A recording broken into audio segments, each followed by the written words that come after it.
Now we're going to look at some key controls as far as the formation of soil, or what we refer to as pedogenesis. And we'll begin with talking about the parent material. The parent material is definitely the starting point in soil formation. It largely determines the range of texture, i.e. the percentage or composition of sand, silt, and clay that a soil will have. And also its chemical and mineralogical properties, which all together help to relate to the fertility of the soil that is formed. And so parent material is the substance from which a soil originates. And so all soils, just like we all as humans, originate from something. And we originate from two parents. So think of that as the parent material is what helps to produce the soil that is formed above it. And so soils could develop on top of sedimentary rock, volcanic ash, sand, loess, glacial till, metamorphic rock, all the various examples I showed on the previous pictures. In terms of characteristics, soils that form on top of limestone and volcanic ash tend to be very fertile soils. And so, of course, in Indiana, with our limestone soil, our underlying bedrock, it's one reason why we do have pretty darn good soils. The sandier soils tend to be the most infertile. And so as far as getting much agriculture output out of sandier soils, not too high. So they're very infertile.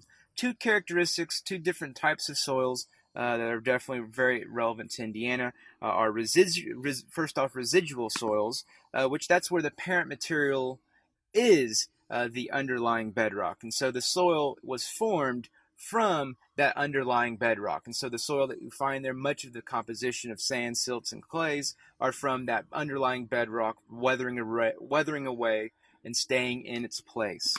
The other would be transported soil. And transported soil principally is rivers that can transport soil, but in terms of Indiana, really the glaciers, the most recent glacial periods, which help to transport the soil. And so this is where the soil, or the parent material from which the soil originates, keep in mind, has been transported and deposited and placed there. So it's not from that area. It's been picked up, moved, and deposited in that area.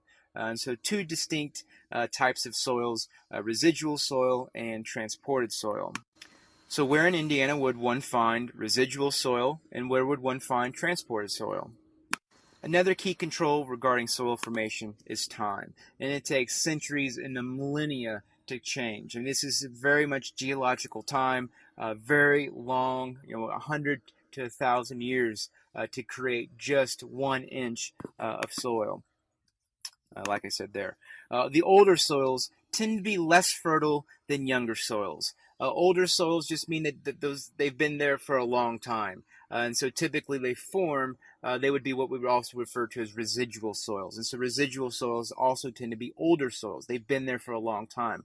Younger soils have been recently moved and deposited and transported to a new location. So younger soils tend to be more fertile than older.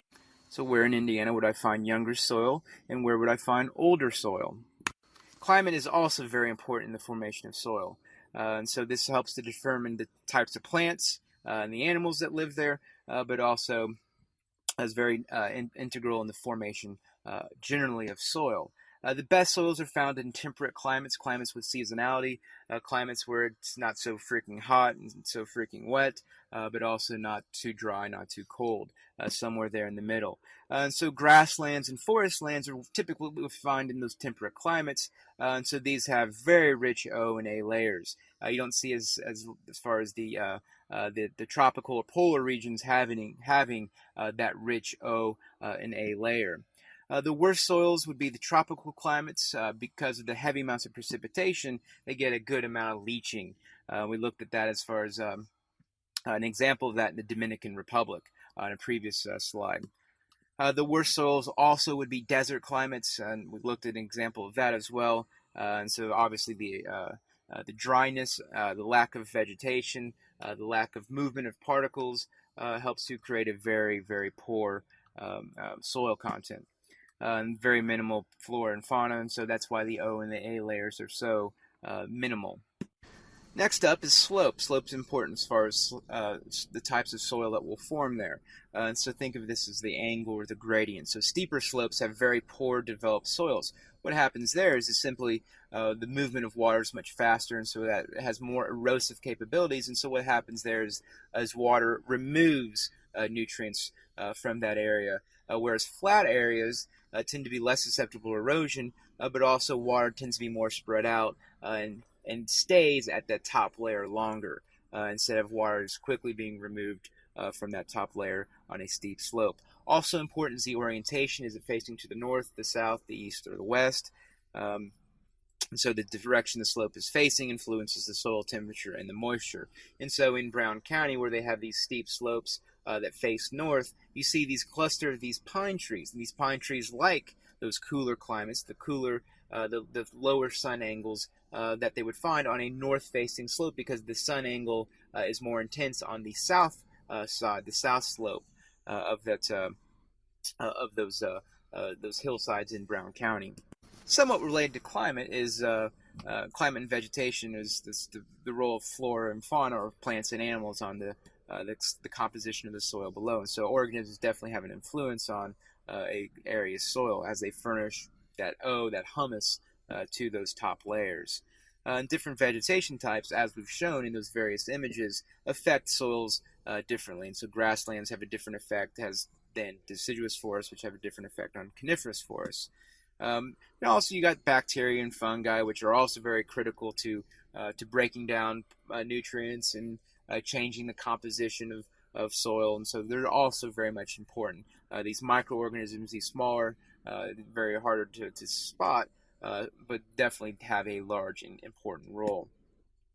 Think about it, earthworms do a very good job of adding pore spaces, of increasing the size of pore spaces, which allows water to move through the soil layers.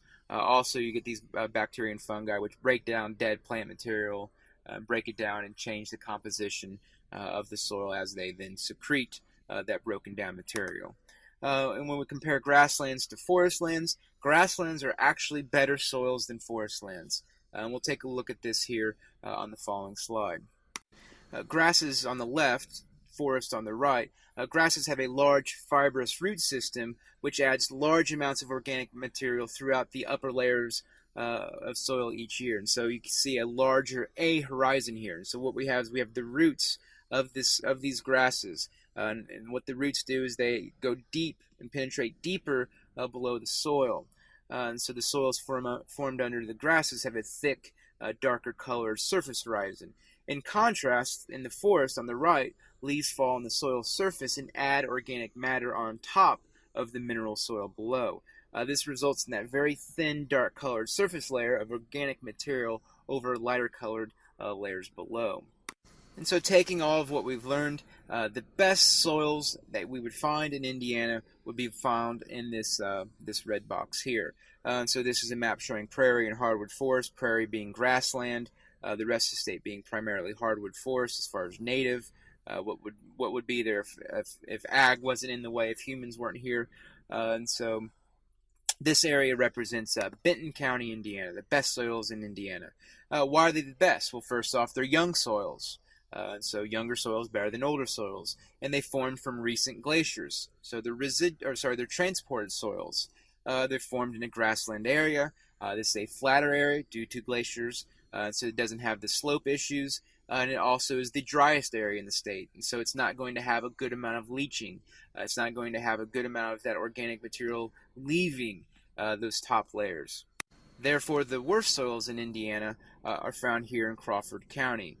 So Crawford County has the oldest soils formed from the sedimentary bedrock limestone underneath it. And so because it's been there, it's residual soil, it's old, it hasn't had glaciers come and bring and transport new sediment to the area. It's also a forested area, so comparing forested areas to grasslands, very rugged topography, so a lot of steep slopes in this area. And as far as precipitation, this area, combined with some of the places up along the lake, get the most amount of precipitation in the year, and so it also is the wettest area in the state, and so it's most prone to leaching, alluviation, and so forth. The answer to bonus question number 2 is Honda.